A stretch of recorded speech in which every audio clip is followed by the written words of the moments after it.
بسم الله الرحمن الرحيم. ألف لام ميم. ذلك الكتاب لا ريب فيه هدى للمتقين الذين يؤمنون بالغيب ويقيمون الصلاة ومما رزقناهم ينفقون والذين يؤمنون بما أنزل إليك وما أنزل من قبلك وبالآخرة هم يوقنون أولئك على هدى من ربهم وأولئك هم المفلحون. إن الذين كفروا سواء عليهم أأنذرتهم أم لم تنذرهم لا يؤمنون ختم الله على قلوبهم وعلى سمعهم وعلى أبصارهم غشاوة ولهم عذاب عظيم. ومن الناس من يقول آمنا بالله وباليوم الآخر وما هم بمؤمنين يخادعون الله والذين آمنوا وما يخدعون إلا أنفسهم وما يشعرون في قلوبهم مرض فزادهم الله مرضا ولهم عذاب أليم بما كانوا يكذبون. وإذا قيل لهم لا تفسدوا في الأرض قالوا إنما نحن مصلحون ألا إنهم هم المفسدون ولكن لا يشعرون. وإذا قيل لهم آمنوا كما آمن الناس قالوا أنؤمن كما آمن السفهاء ألا إنهم هم السفهاء ولكن لا يعلمون. وإذا لقوا الذين آمنوا قالوا آمنا وإذا خلوا إلى شياطينهم قالوا إنا معكم إنما نحن مستهزئون الله يستهزئ بهم ويمدهم في طغيانهم يعمهون. أولئك الذين اشتروا الضلالة بالهدى فما ربحت تجارتهم وما كانوا مهتدين. مثلهم كمثل الذي استوقد نارا فلما أضاءت ما حوله ذهب الله بنورهم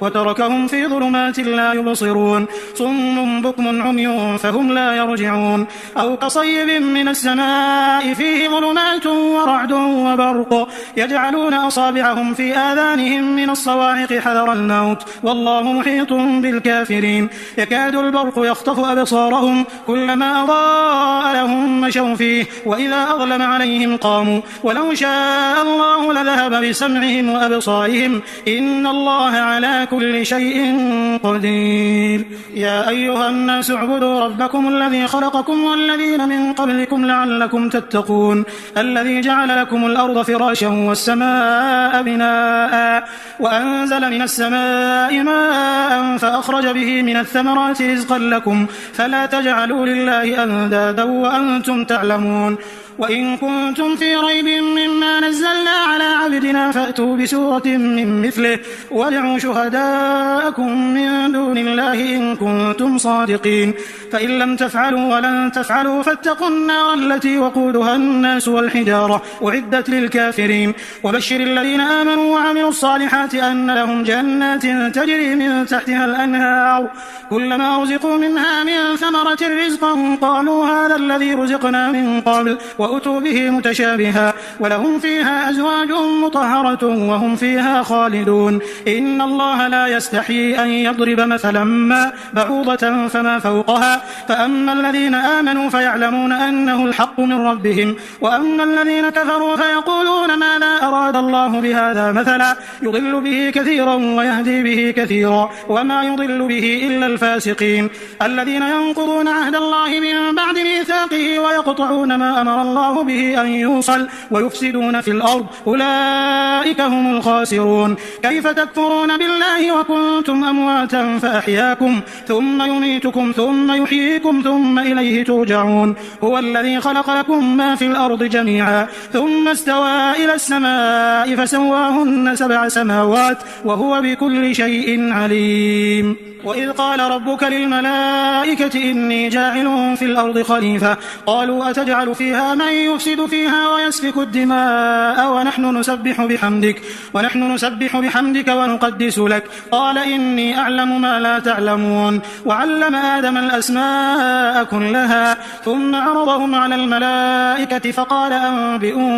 فقال أنبئوني بأسماء هؤلاء إن كنتم صادقين. قالوا سبحانك لا علم لنا إلا ما علمتنا إنك أنت العليم الحكيم. قال يا آدم أنبئهم بأسمائهم. فلما أنبأهم بأسمائهم قال ألم أقل لكم إني أعلم غيب السماوات والأرض وأعلم ما تبدون وما كنتم تكتمون. وإذ قلنا للملائكة اسجدوا لآدم فسجدوا إلا إبليس أبى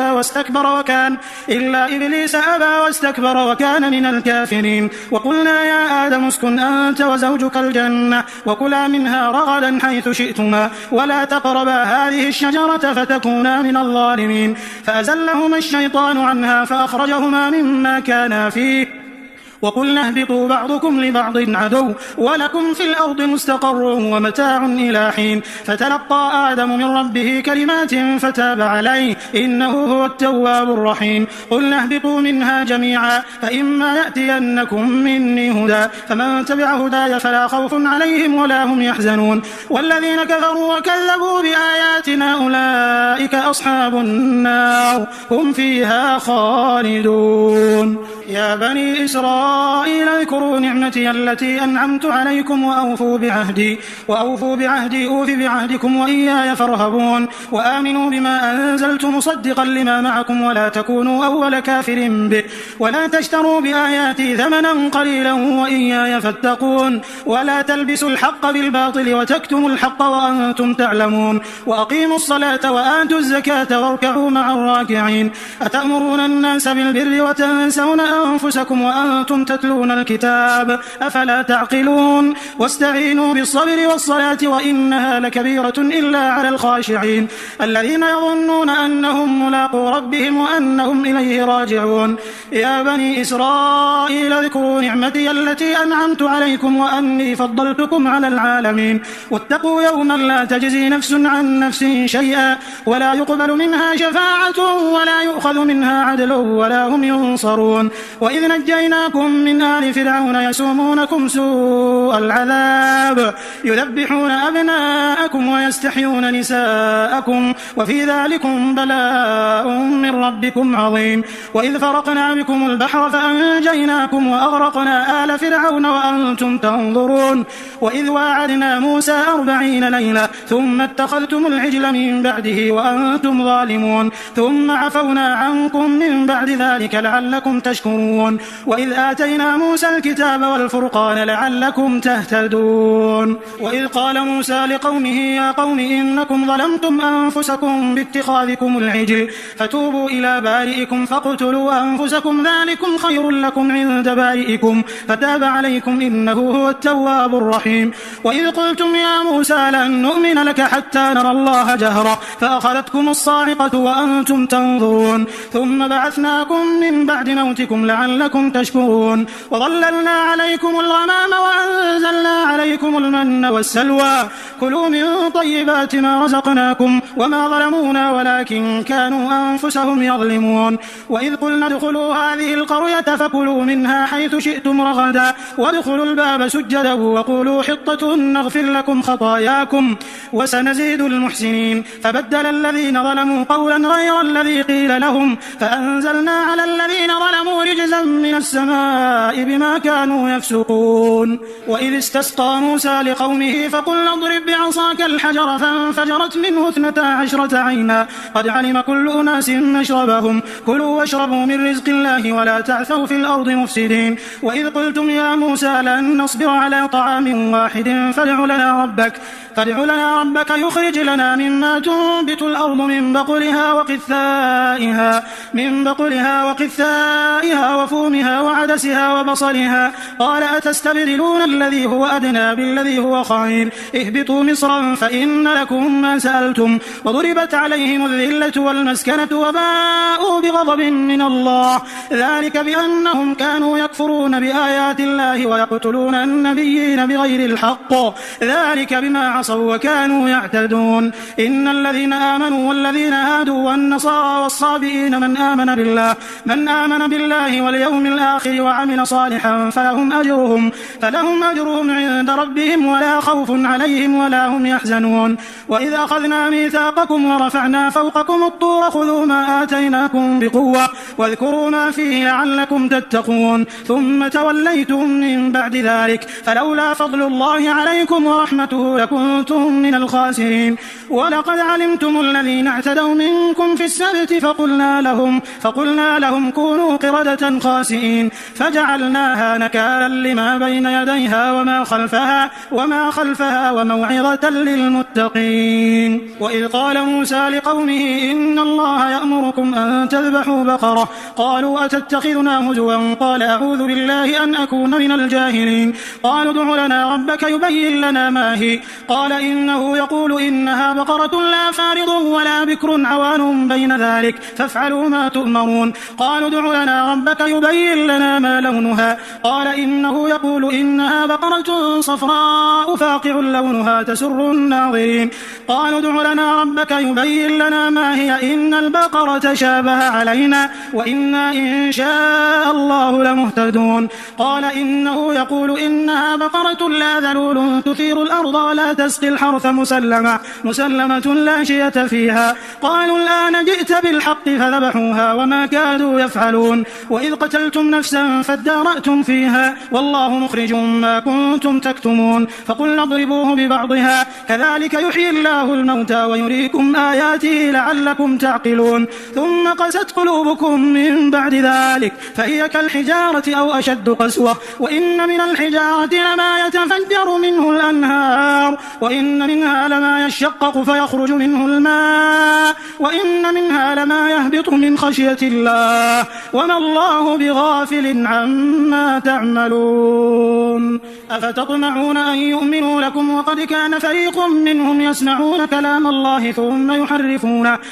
يحرفونه من بعد ما عقلوه وهم يعلمون. وإذا لقوا الذين آمنوا قالوا آمنا وإذا خلا بعضهم إلى بعض قالوا أتحدثونهم بما فتح الله عليكم ليحاجوكم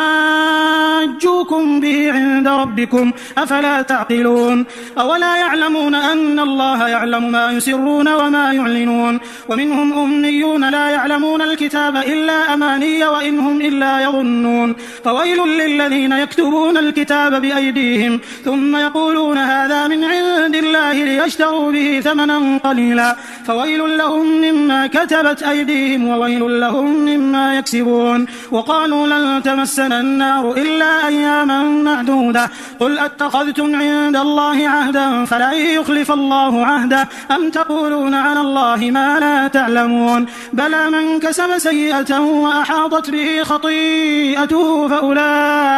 فأولئك أصحاب النار هم فيها خالدون. والذين آمنوا وعملوا الصالحات أولئك أصحاب الجنة هم فيها خالدون. وإذ أخذنا ميثاق بني إسرائيل لا تعبدون إلا الله وبالوالدين إحسانا وذي القربى واليتامى والمساكين وقولوا للناس حسنا وأقيموا الصلاة وآتوا الزكاة ثم توليتم إلا قليلا منكم وأنتم معرضون. وإذ أخذنا ميثاقكم لا تسفكون دماءكم ولا تخرجون أنفسكم من دياركم ثم أقررتم وأنتم تشهدون ثم أنتم هؤلاء تقتلون أنفسكم وتخرجون فريقا منكم من ديارهم تظاهرون عليهم بالإثم والعدوان وإن يأتوكم أسارى تفادوهم وهو محرم عليكم إخراجهم أفتؤمنون ببعض الكتاب وتكفرون ببعض فما جزاء من يفعل ذلك منكم إلا خزي في الحياة الدنيا ويوم القيامة يردون إلى أشد العذاب وما الله بغافل عما تعملون. أولئك الذين اشتروا الحياة الدنيا بالآخرة فلا يخفف عنهم العذاب ولا هم ينصرون. ولقد آتينا موسى الكتاب وقفينا من بعده بالرسل وآتينا عيسى ابن مريم البينات وأيدناه بروح القدس أفكلما جاءكم رسول بما لا تهوى أنفسكم استكبرتم ففريقا كذبتم وفريقا تقتلون وقالوا قلوبنا غلف بل لعنهم الله بكفرهم فقليلا ما يؤمنون ولما جاءهم كتاب من عند الله مصدق لما معهم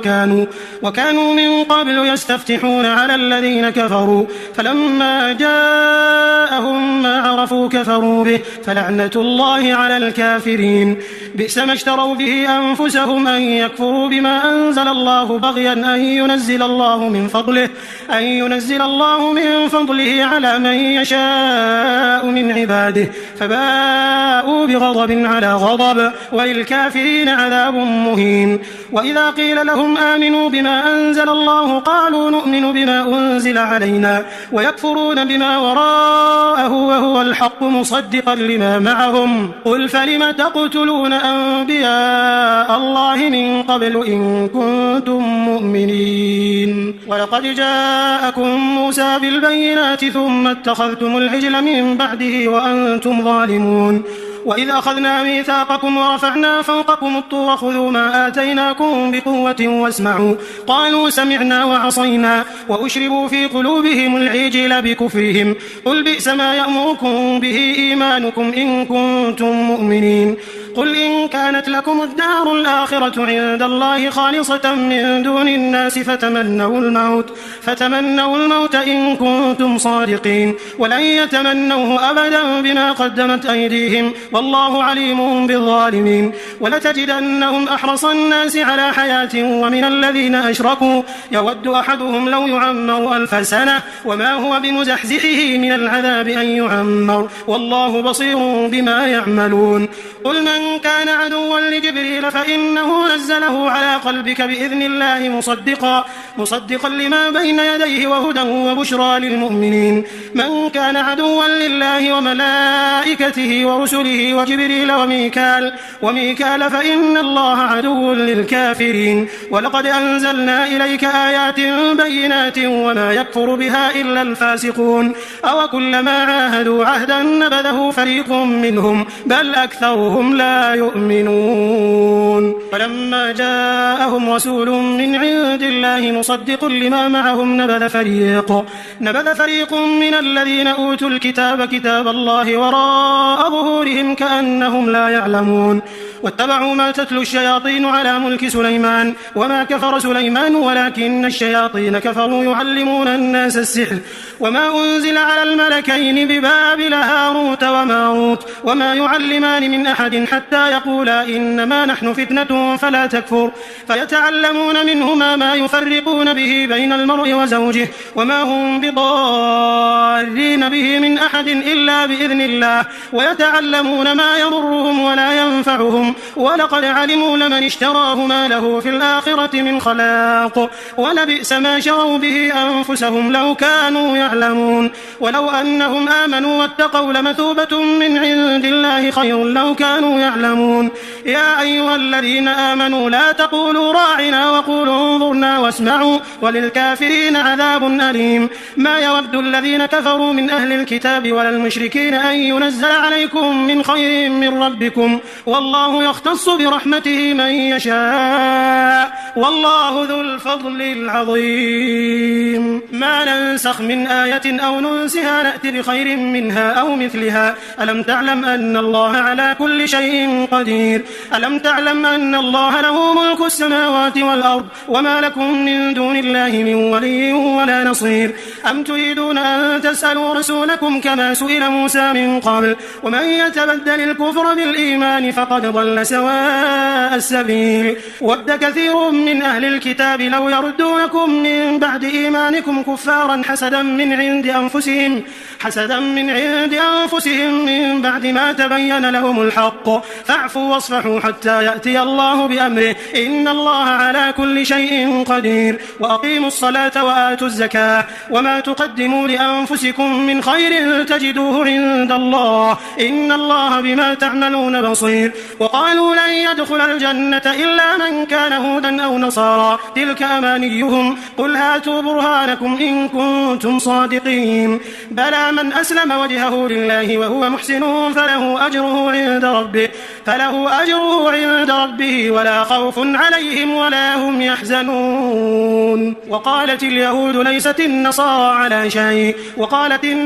ليست اليهود على شيء وهم يتلون الكتاب كذلك قال الذين لا يعلمون مثل قولهم فالله يحكم بينهم يوم القيامة فيما كانوا فيه يختلفون. ومن أظلم ممن منع مساجد الله أن يذكر فيها اسمه وسعى في خرابها أولئك ما كان لهم أن يدخلوها إلا خائفين لهم في الدنيا خزي ولهم في الآخرة عذاب عظيم. ولله المشرق والمغرب فأينما تولوا فثم وجه الله إن الله واسع عليم. وقالوا اتخذ الله ولدا سبحانه بل له ما في السماوات والأرض كل له قانتون بديع السماوات والأرض وإذا قضى أمرا فإنما يقول له كن فيكون. وقال الذين لا يعلمون لولا يكلمنا الله أو تأتينا آية كذلك قال الذين من قبلهم مثل قولهم تشابهت قلوبهم قد بينا الآيات لقوم يوقنون. إنا أرسلناك بالحق بشيرا ونذيرا ولا تسأل عن أصحاب الجحيم.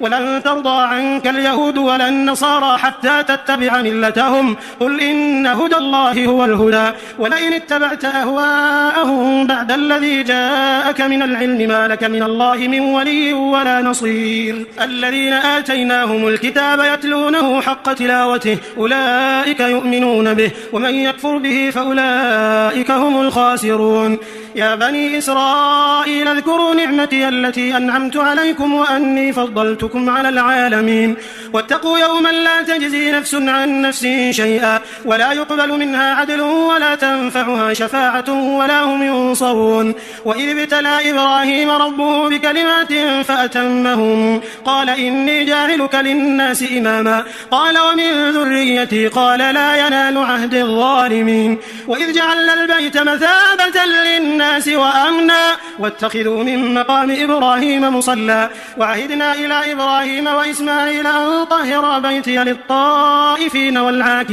والعاكفين والركع السجود. وإذ قال إبراهيم رب اجعل هذا بلدا آمنا وارزق أهله من الثمرات من آمن منهم بالله واليوم الآخر قال ومن كفر فأمتعه قليلا ثم أضطره إلى عذاب النار وبئس المصير. وإذ يرفع إبراهيم القواعد من البيت وإسماعيل ربنا تقبل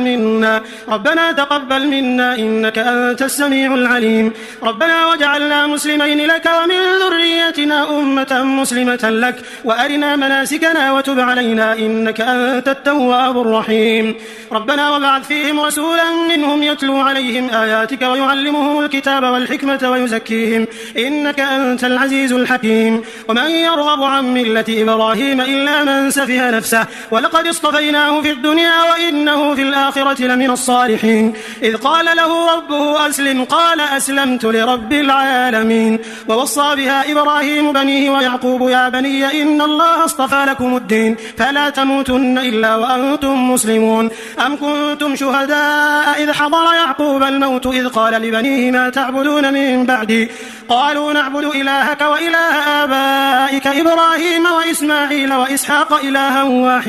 إلها واحدا ونحن له مسلمون. تلك أمة قد خلت لها ما كسبت ولكم ما كسبتم ولا تسألون عما كانوا يعملون. وقالوا كونوا هودا أو نصارى تهتدوا قل بل ملة إبراهيم حنيفا وما كان من المشركين. قولوا آمنا بالله وما أنزل إلينا وما أنزل إلى إبراهيم وإسماعيل وإسحاق ويعقوب والأسباط وما أوتي موسى وعيسى وما أوتي النبيون من ربهم لا نفرق بين أحد منهم ونحن له مسلمون. فإن آمنوا بمثل ما آمنتم به فقد اهتدوا وإن تولوا فإنما هم في شقاق فسيكفيكهم الله وهو السميع العليم. صبغة الله ومن أحسن من الله صبغة ونحن له عابدون. قل أتحاجوننا يحاجوننا في الله وهو ربنا وربكم ولنا أعمالنا ولكم أعمالكم ونحن له مخلصون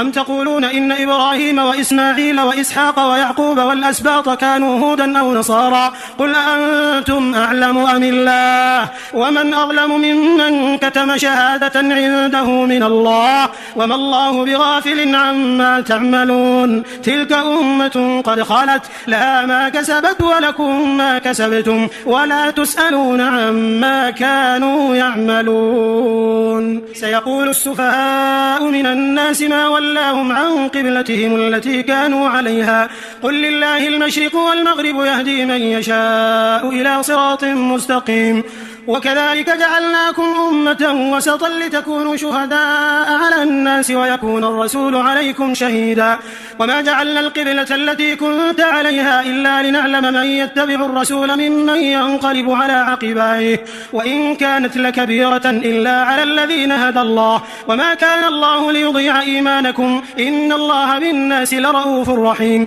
قد نرى تقلب وجهك في السماء فلنولينك قبلة ترضاها فول وجهك شطر المسجد الحرام وحيث ما كنتم فولوا وجوهكم شطره وإن الذين أوتوا الكتاب ليعلمون أنه الحق من ربهم وما الله بغافل عما يعملون ولئن أتيت الذين أوتوا الكتاب بكل آية ما تبعوا قبلتك وما أنت بتابع قبلتهم وما بعضهم بتابع قبلة بعض ولئن اتبعت أهواءهم من بعد ما جاءك من العلم إنك إذا لمن الظالمين الذين آتيناهم الكتاب يعرفونه كما يعرفون أبناءهم وإن فريقا منهم ليكتمون الحق وهم يعلمون الحق من ربك فلا تكونن من الممترين ولكل وجهة هو موليها فاستبقوا الخيرات أينما تكونوا يأتي بكم الله جميعا إن الله على كل شيء قدير ومن حيث خرجت فول وجهك شطر المسجد الحرام وإنه للحق من ربك وما الله بغافل عما تعملون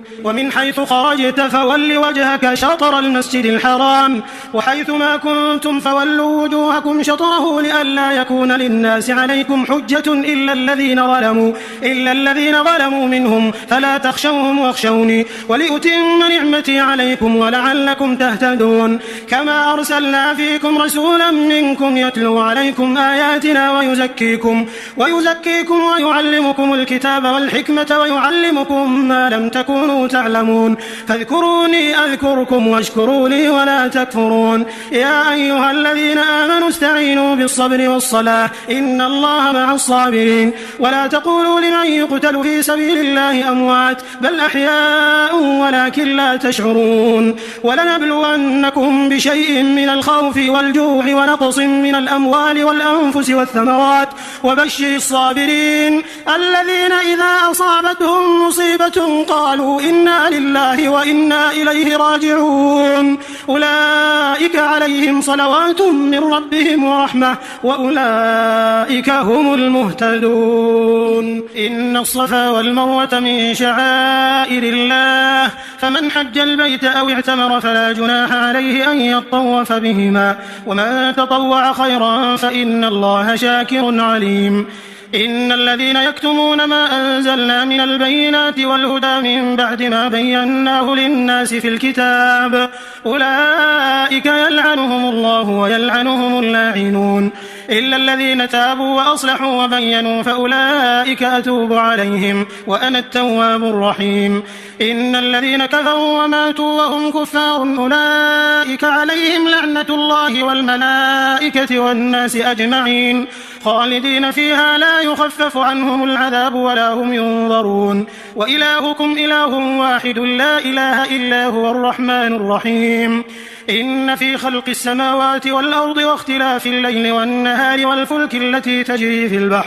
والفلك التي تجري في البحر بما ينفع الناس وما أنزل الله من السماء من ماء فأحيا به الأرض بعد موتها وبث فيها من كل دابة وتصريف الرياح والسحاب المسخر بين السماء والأرض لآيات لقوم يعقلون ومن الناس من يتخذ من دون الله أندادا يحبونهم كحب الله والذين آمنوا أشد حبا لله ولو يرى الذين ظلموا إذ يرون العذاب أن القوة لله جميعا وأن الله شديد العذاب إذ تبرأ الذين اتبعوا من الذين اتبعوا ورأوا العذاب وتقطعت بهم الأسباب وقال الذين اتبعوا لو أن لنا كرة فنتبرأ منهم كما تبرأوا منا كذلك يريهم الله أعمالهم حسرات عليهم وما هم بخارجين من النار يا أيها الناس كلوا مما في الأرض حلالا طيبا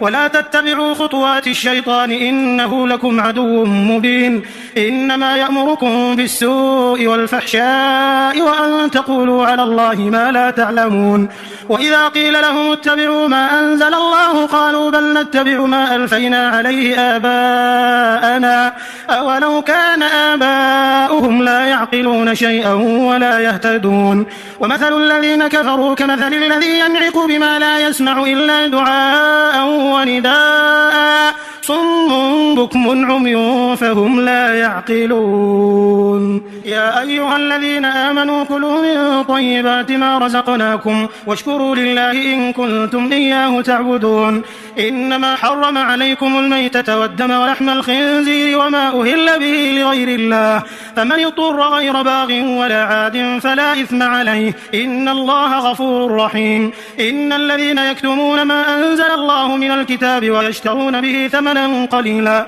أولئك ما يأكلون في بطونهم إلا النار ولا يكلمهم الله يوم القيامة ولا يزكيهم ولهم عذاب أليم أولئك الذين اشتروا الضلالة بالهدى والعذاب بالمغفرة فما أصبرهم على النار ذلك بأن الله نزل الكتاب بالحق وإن الذين اختلفوا في الكتاب لفي شقاق بعيد ليس البر أن تولوا وجوهكم قبل المشرق والمغرب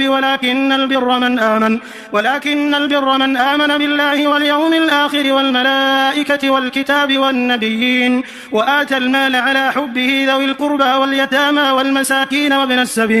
وابن السبيل والسائلين وفي الرقاب وأقام الصلاة وآتى الزكاة والموفون بعهدهم إذا عاهدوا والصابرين في البأساء والضراء وحين البأس أولئك الذين صدقوا وأولئك هم المتقون يا أيها الذين آمنوا كتب عليكم القصاص في القتلى الحر بالحر والعبد بالعبد والأنثى بالأنثى فمن عفي له من أخيه شيء فاتباع بالمعروف وأداء إليه بإحسان ذلك تخفيف من ربكم ورحمة فمن اعتدى بعد ذلك فله عذاب أليم ولكم في القصاص حياة يا أولي الألباب لعلكم تتقون كتب عليكم إذا حضر أحدكم الموت إن ترك خيرا الوصية للوالدين والأقربين بالمعروف حقا على المتقين فمن بدله بعدما سمعه فإنما إثمه على الذين يبدلونه إن الله سميع عليم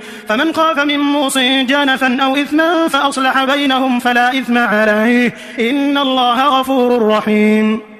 يا أيها الذين آمنوا كتب عليكم الصيام كما كتب على الذين من قبلكم لعلكم تتقون أياما معدودات فمن كان منكم مريضا أو على سفر فعدة من أيام أخر وعلى الذين يطيقونه فدية طعام مسكين فمن تطوع خيرا فهو خير له وأن تصوموا خير لكم إن كنتم تعلمون شهر رمضان الذي أنزل فيه القرآن هدى للناس وبينات من الهدى والفرقان فمن شهد منكم الشهر فليصم ومن كان مريضا أو على سفر فعدة من أيام أخر يريد الله بكم اليسر ولا يريد بكم العسر ولتكملوا العدة ولتكبروا الله على ما هداكم ولعلكم تشكرون وإذا سألك عبادي عني فإني قريب أجيب دعوة الداع إذا دعان فليستجيبوا لي وليؤمنوا به لعلهم يرشدون. أحل لكم ليلة الصيام الرفث إلى نسائكم هن لباس لكم وأنتم لباس لهن علم الله أنكم كنتم تختانون أنفسكم فتاب عليكم وعفى عنكم فالآن باشروهن وابتغوا ما كتب الله لكم وكلوا واشربوا حتى يتبين لكم الخيط الأبيض من الخيط الأسود من الفجر ثم أتموا الصيام إلى الليل ولا تباشروهن وأنتم عاكفون في المساجد تلك حدود الله فلا تقربوها كذلك يبين الله آياته للناس لعلهم يتقون. ولا تأكلوا أموالكم بينكم بالباطل وتدلوا بها إلى الحكام لتأكلوا فريقا من أموال الناس بالإثم وأنتم تعلمون. يسألونك عن الأهلة قل هي مواقيت للناس والحج وليس البر بأن تأتوا البيوت من ظهورها ولكن البر من اتقى وأتوا البيوت من أبوابها واتقوا الله لعلكم تفلحون. وقاتلوا في سبيل الله الذين يقاتلونكم ولا تعتدوا إن الله لا يحب المعتدين. وقتلوهم حيث ثقفتموهم وأخرجوهم من حيث أخرجوكم والفتنة أشد من القتل ولا تقاتلوهم عند المسجد الحرام حتى يقاتلوكم فيه فإن قاتلوكم فاقتلوهم كذلك جزاء الكافرين فإن انتهوا فإن الله غفور رحيم. وقاتلوهم حتى لا تكون فتنة ويكون الدين لله فإن انتهوا فلا عدوان إلا على الظالمين. الشهر الحرام بالشهر الحرام والحرمات قصاص فمن اعتدى عليكم فاعتدوا عليه بمثل ما اعتدى عليكم واتقوا الله واعلموا أن الله مع المتقين. وأنفقوا في سبيل الله ولا تلقوا بأيديكم إلى التهلكة وأحسنوا إن الله يحب المحسنين. وأتموا الحج والعمرة لله فإن أحصرتم فما استيسر من الهدي ولا تحلقوا رؤوسكم حتى يبلغ الهدي محله فمن كان منكم مريضا أو به أذى من رأسه ففدية من صيام أو صدقة أو نسك فإذا أمنتم فمن تمتع بالعمرة إلى الحج فما استيسر من الهدي فمن لم يجد فصيام 3 أيام في الحج و7 إذا رجعتم تلك 10 كاملة ذلك لمن لم يكن أهله حاضر المسجد الحرام واتقوا الله واعلموا أن الله شديد العقاب. الحج أشهر معلومات فمن فرض فيهن الحج فلا رفث ولا فسوق ولا جدال في الحج وما تفعلوا من خير يعلمه الله وتزودوا فإن خير الزاد التقوى واتقون يا أولي الألباب. ليس عليكم جناح أن تبتغوا فضلا من ربكم فإذا أفضتم من عرفات فاذكروا الله عند المشعر الحرام واذكروه كما هداكم وإن كنتم من قبله لمن الضالين ثم أفيضوا من حيث أفاض الناس واستغفروا الله إن الله غفور رحيم. فإذا قضيتم مناسككم فاذكروا الله كذكركم آباءكم أو أشد ذكرا فمن الناس من يقول ربنا آتنا في الدنيا وما له في الآخرة من خلاق ومنهم من يقول ربنا آتنا في الدنيا حسنة وفي الآخرة حسنة وقنا عذاب النار أولئك لهم نصيب مما كسبوا والله سريع الحساب. واذكروا الله في أيام معدودات فمن تعجل في يومين فلا إثم عليه ومن تأخر فلا إثم عليه لمن اتقى واتقوا الله واعلموا أنكم إليه تحشرون. ومن الناس من يعجبك قوله في الحياة الدنيا ويشهد الله على ما في قلبه وهو ألد الخصام وإذا تولى سعى في الأرض ليفسد فيها ويهلك الحرث والنسل والله لا يحب الفساد. وإذا قيل له اتق الله أخذته العزة بالإثم فحسبه جهنم ولبئس المهاد. ومن الناس من يشري نفسه ابتغاء مرضات الله والله رؤوف بالعباد. يا أيها الذين آمنوا ادخلوا في السلم كافة كافة ولا تتبعوا خطوات الشيطان إنه لكم عدو مبين فإن زللتم من بعد ما جاءتكم البينات فاعلموا أن الله عزيز حكيم هل ينظرون إلا أن يأتيهم الله في ظلل من الغمام والملائكة وقضي الأمر وإلى الله ترجع الأمور سل بني إسرائيل كم آتيناهم من آية بينة ومن يبدل نعمة الله من بعد ما جاءته فإن الله شديد العقاب زين للذين كفروا الحياة الدنيا ويسخرون من الذين آمنوا والذين اتقوا فوقهم يوم القيامة والله يرزق من يشاء بغير حساب كان الناس أمة واحدة فبعث الله النبيين مبشرين ومنذرين وأنزل معهم الكتاب بالحق ليحكم بين الناس فيما اختلفوا فيه وما اختلف فيه إلا الذين أوتوه من بعد ما جاءتهم البينات بغيا بينهم فهدى الله الذين آمنوا لما اختلفوا فيه من الحق بإذنه والله يهدي من يشاء إلى صراط مستقيم أم حسبتم أن تدخلوا الجنة ولما يأتكم مثل الذين خلوا من قبلكم مستهم البأساء والضراء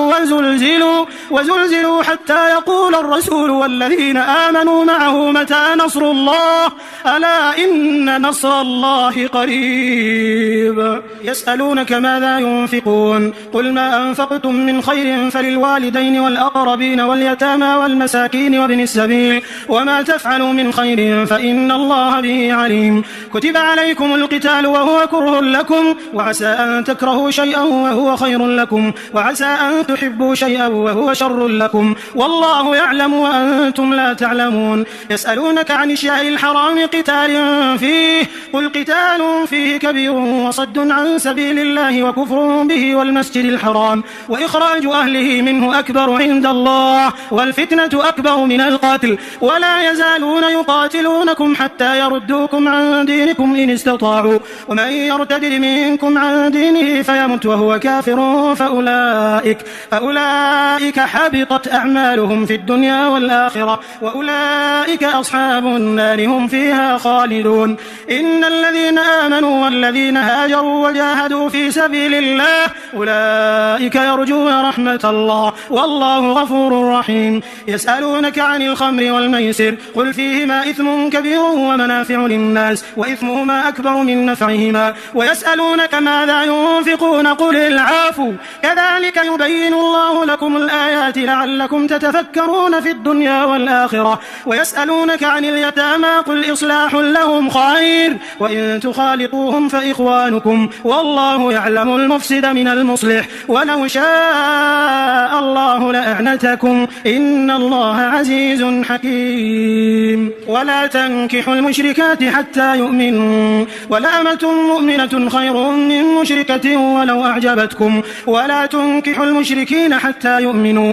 ولعبد مؤمن خير من مشرك ولو أعجبكم أولئك يدعون إلى النار والله يدعو إلى الجنة والمغفرة بإذنه ويبين آياته للناس لعلهم يتذكرون ويسألونك عن المحيض قل هو أذى فاعتزلوا النساء في المحيض ولا تقربوهن حتى يطهرن فإذا تطهرن فأتوهن من حيث أمركم الله إن الله يحب التوابين ويحب المتطهرين نساؤكم حرث لكم فأتوا حرثكم أنى شئتم وقدموا لأنفسكم واتقوا الله واعلموا أنكم ملاقوه وبشر المؤمنين ولا تجعلوا الله عرضة لأيمانكم أن تبروا وتتقوا وتصلحوا بين الناس والله سميع عليم لا يؤاخذكم الله باللغو في أيمانكم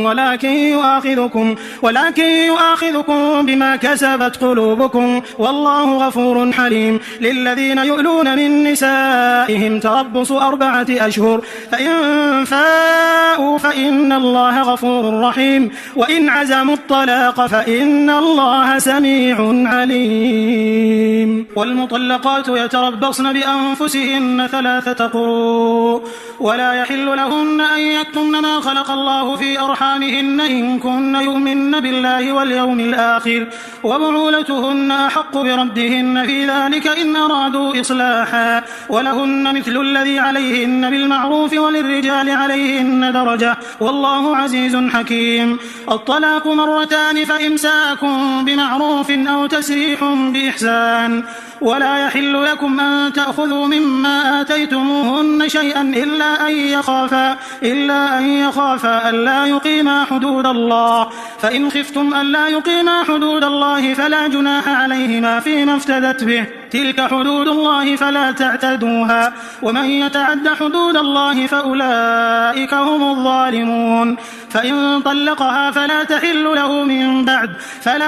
له من بعد حتى تنكح زوجا غيره فإن طلقها فلا جناح عليهما أن يتراجعا إن ظنا أن يقيما حدود الله وتلك حدود الله يبينها لقوم يعلمون. وإذا طلقتم النساء فبلغن أجلهن فأمسكوهن بمعروف أو سرحوهن بمعروف ولا تمسكوهن ضرارا لتعتدوا ومن يفعل ذلك فقد ظلم نفسه. ولا تتخذوا آيات الله هزوا واذكروا نعمة الله عليكم وما أنزل عليكم من الكتاب والحكمة يعظكم به واتقوا الله واعلموا أن الله بكل شيء عليم. وإذا طلقتم النساء فبلغن أجلهن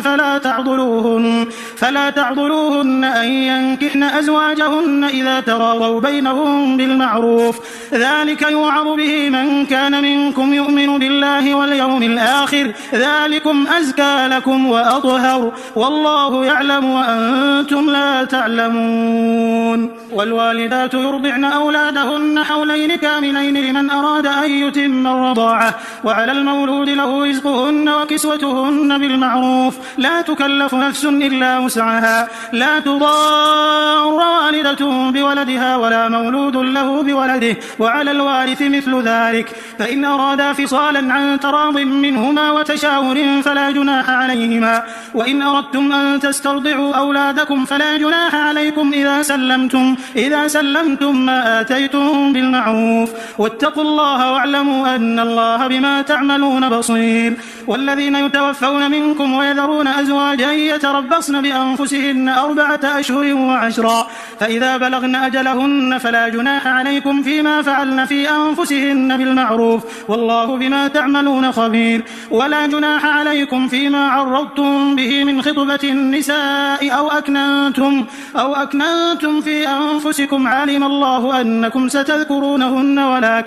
ولكن لا تواعدوهن سرا إلا أن تقولوا قولا معروفا ولا تعزموا عقدة النكاح حتى يبلغ الكتاب أجله واعلموا أن الله يعلم ما في أنفسكم فاحذروه واعلموا أن الله غفور حليم. لا جناح عليكم إن طلقتم النساء ما لم تمسوهن أو تفرضوا لهن فريضة ومتعوهن على الموسع قدره وعلى المقتر قدره متاعا بالمعروف حقا على المحسنين. وإن طلقتموهن من قبل أن تمسوهن وقد فرضتم لهن فريضة فنصف ما فرضتم إلا أن يعفون أو يعفو الذي بيده عقدة النكاح وأن تعفوا أقرب للتقوى ولا تنسوا الفضل بينكم إن الله بما تعملون بصير. حافظوا على الصلوات والصلاة الوسطى وقوموا لله قانتين فإن خفتم فرجالا أو ركبانا فإذا أمنتم فاذكروا الله كما علمكم ما لم تكونوا تعلمون. والذين يتوفون منكم ويذرون أزواجا وصية لأزواجهم متاعا إلى الحول غير إخراج فإن خرجن فلا جناح عليكم فيما فعلن في أنفسهن من معروف والله عزيز حكيم. وللمطلقات متاع بالمعروف حقا على المتقين كذلك يبين الله لكم آياته لعلكم تعقلون. ألم تر إلى الذين خرجوا من ديارهم وهم ألوف حذر الموت فقال لهم الله موتوا ثم أحياهم إن الله لذو فضل على الناس ولكن أكثر الناس لا يشكرون وقاتلوا في سبيل الله واعلموا أن الله سميع عليم من ذا الذي يقرض الله قرضا حسنا فيضاعفه له أضعافا كثيرة والله يقبض ويبسط وإليه ترجعون ألم تر إلى الملأ من بني إسرائيل من بعد موسى إذ قالوا لنبي له مبعث لنا ملكا نقاتل في سبيل الله قال هل عسيتم إن كتب عليكم القتال ألا تقاتلوا قالوا وما لنا ألا نقاتل في سبيل الله وقد أخرجنا من ديارنا وأبنائنا فلما كتب عليهم القتال تولوا إلا قليلا منهم والله عليم بالظالمين وقال لهم نبيهم إن الله قد بعث لكم طالوت ملكا قالوا أنى يكون له الملك علينا ونحن أحق بالملك منه ولم يؤت سعة من المال قال إن الله اصطفاه عليكم وزاده بسطة في العلم والجسم والله يؤتي ملكه من يشاء والله واسع عليم وقال لهم نبيهم إن آية ملكه أن يأتيكم التابوت فيه سكينة من ربكم وبقية مما ترك آل موسى وآل هارون تحمله الملائكة إن في ذلك لآية لكم إن كنتم مؤمنين فلما فصل طالوت بالجنود قال إن الله مبتليكم بنهر فمن شرب منه فليس مني ومن لم يطعمه فإنه مني إلا من اغترف غرفة بيده فشربوا منه إلا قليلا منهم فلما جاوزه هو والذين آمنوا معه قالوا لا طاقة لنا اليوم بجالوت وجنوده قال الذين يظنون أنهم ملاقوا الله كم من فئة قليلة غلبت فئة كثيرة بإذن الله والله مع الصابرين ولما برزوا لجالوت وجنوده قالوا ربنا أفرغ علينا صبرا وثبت أقدامنا وانصرنا على القوم الكافرين فهزموهم بإذن الله وقتل داود جالوت وآتاه الله الملك والحكمة وعلمه مما يشاء ولولا دفع الله الناس بعضهم ببعض لفسدت الأرض ولكن الله ذو فضل على العالمين تلك آيات الله نتلوها عليك بالحق وإنك لمن المرسلين تلك الرسل فضلنا بعضهم على بعض منهم من كلم الله ورفع بعضهم درجات وآتينا عيسى ابن مريم البينات وأيدناه بروح القدس ولو شاء الله ما اقتتل الذين من بعدهم من بعد ما جاءتهم البينات ولكن اختلفوا فمنهم من آمن ومنهم من كفر ولو شاء الله ما اقتتلوا ولكن الله يفعل ما يريد يا أيها الذين آمنوا أنفقوا مما رزقناكم من قبل أن يأتي يوم لا بيع فيه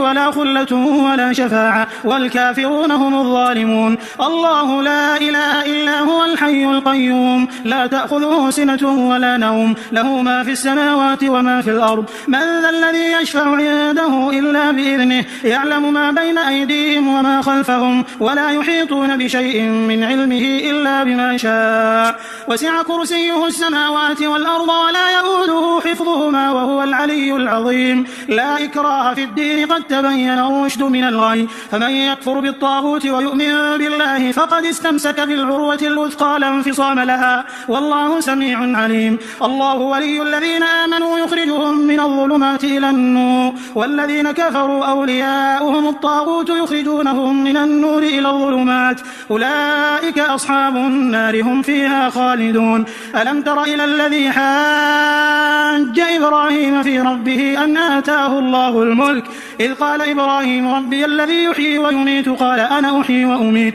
قال إبراهيم فإن الله يأتي بالشمس من المشرق فأت بها من المغرب فبهت الذي كفر والله لا يهدي القوم الظالمين أو كالذي مر على قرية وهي خاوية على عروشها قال أنى يحيي هذه الله بعد موتها فأماته الله 100 عام ثم بعثه قال كم لبثت قال لبثت يوما أو بعض يوم قال بل لبثت 100 عام فانظر إلى طعامك وشرابك لم يتسنه وانظر إلى حمارك ولنجعلك آية للناس وانظر إلى العظام كيف ننشزها ثم نكسوها لحما فلما تبين له قال أعلم أن الله على كل شيء قدير وإذ قال إبراهيم رب أرني كيف تحيي الموتى قال أولم تؤمن قال بلى ولكن ليطمئن قلبي قال فخذ 4 من الطير فصرهن إليك ثم اجعل على كل جبل منهن جزءا ثم ادعهن يأتينك سعيا واعلم أن الله عزيز حكيم مثل الذين ينفقون أموالهم في سبيل الله كمثل حبة أنبتت 7 سنابل في كل سنبلة 100 حبة والله يضاعف لمن يشاء والله واسع عليم الذين ينفقون أموالهم في سبيل الله ثم لا يتبعون ما أنفقوا منا ولا أذى لهم أجرهم عند ربهم ولا خوف عليهم ولا هم يحزنون قول معروف ومغفرة خير من صدقة يتبعها أذى والله غني حليم يا أيها الذين آمنوا لا تبطلوا صدقاتكم بالمن والأذى كالذي ينفق ماله رئاء الناس ولا يؤمن بالله واليوم الآخر فمثله كمثل صفوان عليه تراب فأصابه وابل فتركه صلدا لا يقدرون على شيء مما كسبوا والله لا يهدي القوم الكافرين ومثل الذين ينفقون أموالهم ابتغاء مرضات الله وتثبيتا من أنفسهم كمثل جنة بربوة أصابها وابل فآتت أكلها ضعفين فإن لم يصبها وابل فطل والله بما تعملون بصير أيود أحدكم أن تكون له جنة من نخيل وأعناب تجري من تحتها الأنهار له فيها من كل الثمرات وأصابه الكبر وله ذرية ضعفاء فأصابها إعصار فيه نار فاحترقت كذلك يبين الله لكم الآيات لعلكم تتفكرون يا أيها الذين آمنوا أنفقوا من طيبات ما كسبتم ومما أخرجنا لكم من الأرض ولا تيمموا الخبيث منه تنفقون ولستم بآخذه إلا أن تغمضوا فيه واعلموا أن الله غني حميد الشيطان يعدكم الفقر ويأمركم بالفحشاء والله يعدكم مغفرة منه وفضلا والله واسع عليم يؤتي الحكمة من يشاء ومن يؤت الحكمة فقد أوتي خيرا كثيرا وما يذكر إلا أولو الألباب وما أنفقتم من نفقة أو نذرتم من نذر فإن الله يعلمه وما للظالمين من أنصار إن تبدوا الصدقات فنعما هي وإن تخفوها وتؤتوها الفقراء فهو خير لكم ويكفر عنكم من سيئاتكم والله بما تعملون خبير ليس عليك هداهم ولكن الله يهدي من يشاء وما تنفقوا من خير فلأنفسكم وما تنفقون إلا ابتغاء وجه الله وما تنفقوا من خير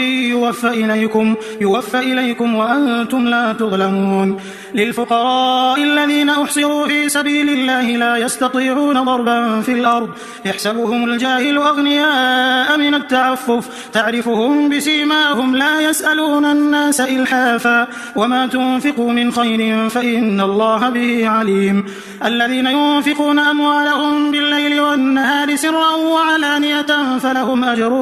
فلهم أجرهم عند ربهم ولا خوف عليهم ولا هم يحزنون الذين يأكلون الربا لا يقومون إلا كما يقوم الذي يتخبطه الشيطان من المس ذلك بأنهم قالوا إنما البيع مثل الربا وأحل الله البيع وحرم الربا فمن جاءه موعظة من ربه فانتهى فله ما سلف وأمره إلى الله ومن عاد فأولئك أصحاب النار هم فيها خالدون يمحق الله الربا ويربي الصدقات والله لا يحب كل كفار أثيم إن الذين آمنوا وعملوا الصالحات وأقاموا الصلاة وآتوا الزكاة لهم أجرهم عند ربهم ولا خوف عليهم ولا هم يحزنون يعلمون. يا أيها الذين آمنوا اتقوا الله وذروا ما بقي من الربا إن كنتم مؤمنين، فإن لم تفعلوا فأذنوا بحرب من الله ورسوله، وإن تبتم فلكم رؤوس أموالكم لا تظلمون ولا تظلمون، وإن كان ذو عسرة فنظرة إلى ميسرة، وأن تصدقوا خير لكم إن كنتم تعلمون. واتقوا يوما ترجعون فيه إلى الله ثم توفى كل نفس ما كسبت وهم لا يظلمون. يا أيها الذين آمنوا إذا تداينتم بدين إلى أجل مسمى فاكتبوه، وليكتب بينكم كاتب بالعدل، ولا يأب كاتب أن يكتب كما علمه الله، فليكتب وليملل الذي عليه الحق وليتق الله ربه ولا يبخس منه شيئا، فإن كان الذي عليه الحق سفيها أو ضعيفا أو لا يستطيع أن يمل هو فليملل وليه بالعدل، واستشهدوا شهيدين من رجالكم، فإن لم يكونا رجلين فرجل وامرأتان ممن ترضون من الشهداء أن تضل إحداهما فتذكر إحداهما الأخرى، ولا يأبى الشهداء إذا ما دعوا، ولا تسأموا أن تكتبوه صغيرا أو كبيرا إلى أجله، ذلكم أقسط عند الله وأقوم للشهادة، وأدنى ألا ترتابوا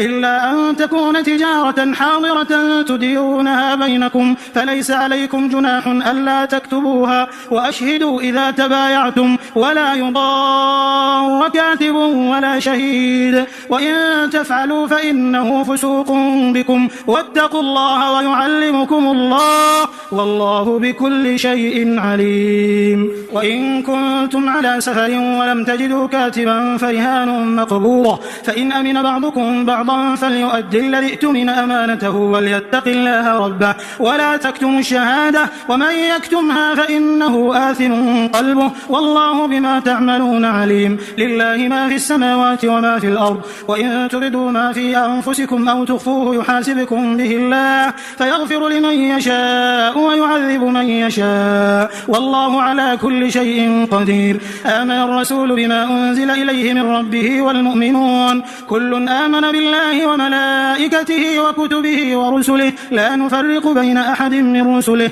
وقالوا سمعنا وأطعنا غفرانك ربنا وإليك المصير. لا يكلف الله نفسا إلا وسعها، لها ما كسبت وعليها ما اكتسبت، ربنا لا تؤاخذنا إن نسينا أو أخطأنا، ربنا ولا تحمل علينا إصرا كما حملته على الذين من قبلنا، ربنا ولا تحملنا ما لا طاقة لنا به، واعف عنا واغفر لنا وارحمنا، أنت مولانا فانصرنا على القوم الكافرين.